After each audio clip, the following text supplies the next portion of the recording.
In the Impact segment tonight, it has been a rough day for Dr. Ben Carson. As allegations are, he did not tell the truth about a number of things. The doctor joins us on the phone from West Palm Beach, Florida. So first off, I just want to give you a little time to clarify this. To be fair to you, on page 57 of your book, Gifted Hands, you write, later I was offered a full scholarship to West Point.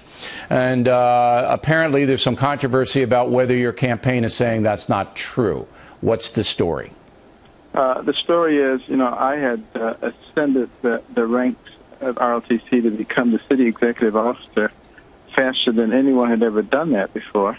Got a lot of attention for that, was invited to a lot of affairs, and at one point was told that I could easily get a scholarship to West Point.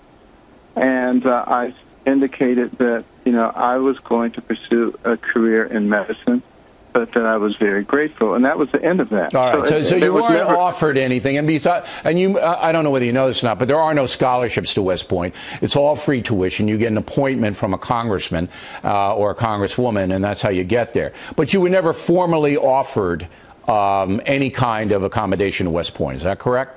Right. I was just told that it would be very easy for me. Okay, so that should have been a little clearer on page 57 of your book, correct?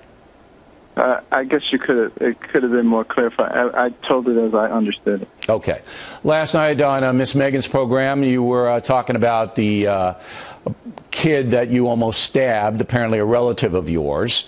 CNN has raised some questions about that story. Do you stand by that story? Oh, without question. Absolutely. All right. And you stand by the story that you almost assaulted your mom? Do you stand by that story? Absolutely. Okay, so these stories were told in the context of that you were a troubled kid, no father, angry, and then you turned it around. Is that what the context was? In the context that I would have these anger episodes.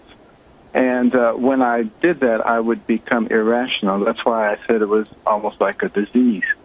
Most of the time I was a reasonable person, but I would have these flashes of anger and would do things that were irrational. Okay. Is it unfair that CNN, other organizations are going after you now, trying to find inconsistencies of what you've written and said? Is that unfair in your opinion?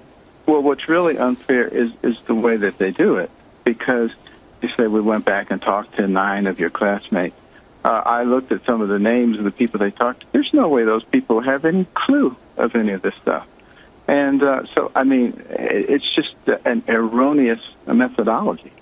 And particularly, like the Locke episode, that occurred at Wilson Junior High School.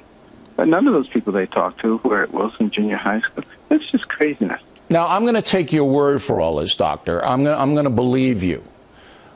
You're not going to let me down, are you? Of course not.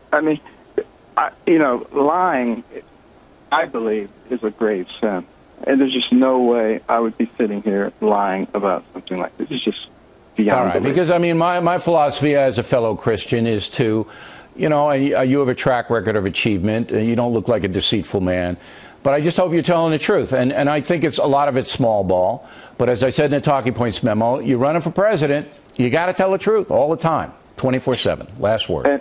And as I told CNN, I hope you apply these standards to people like Hillary Clinton. There's a lot of things that need to be coming out. All right. Okay, Doc, we appreciate you checking in with us. Thank you.